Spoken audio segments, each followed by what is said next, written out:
All right, so with 86% citizen support for voter ID, how do we get this on the ballot?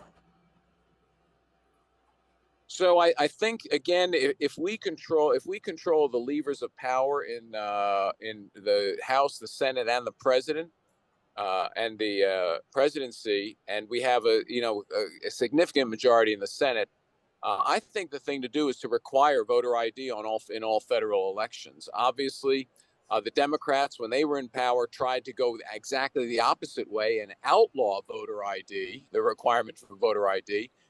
We can't, as the United States government, control the rules that pertain to state and local elections, but we certainly can set the rules for federal elections. And since Congress is, up every 2 years, basically every election in any even number year is considered a federal election. So that would be how we do it. If we don't do it that way, it has to be done at the state level.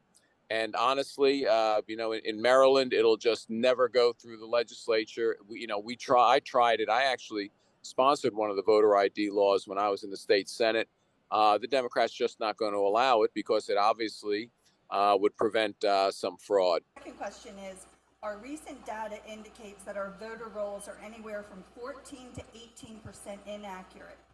In a universal mail-in environment, when are our elected representatives going to get bold about demanding mail-in ballot fulfillment and their affirmation duty in cleaning up our voter rolls? Because I did a presentation to Baltimore County Board of Election today. There's 119,000 inactive voters in Baltimore County alone. So our voter rolls are just dirty all over. Look, I agree that I know that number's probably true because I have 3 of those, quote, inactive voters in my household. 3 of my children who moved out of the state 10 years ago have registered in other states, and those states obviously have not contacted Maryland. And apparently in Maryland, you have to affirmatively contact the Department of Elections. So those notices that they send out, if it gets returned to them, apparently some jurisdictions, that's not good enough to remove someone from a voter roll. It's ridiculous. So what we have to do is we have to do 2 things. One is we have to insist on signature verification on all the mail-in ballots, and we have to have people who are willing to observe the signatures being verified.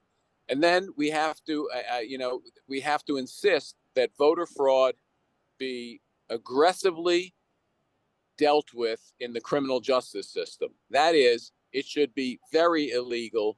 It should be a priority of the justice system to prosecute people who attempt to commit voter fraud. Again, famously in Maryland, I sat on the committee the subcommittee in the Maryland Senate that dealt with election law. I can't tell you the number of times they said, well, no one's ever been convicted of it. Well, that's because no one was prosecuted for it. In fact, I think it was 2014, when I had my Democrat opponent who won the primary, was discovered to have voted in Florida and Maryland simultaneously, clearly a violation of Maryland law. In my opinion, she should never have been she should have had her right to vote restricted in the future in Maryland. Instead, she got PBJ from a Democrat judge, and as far as I know, is still voting in Maryland.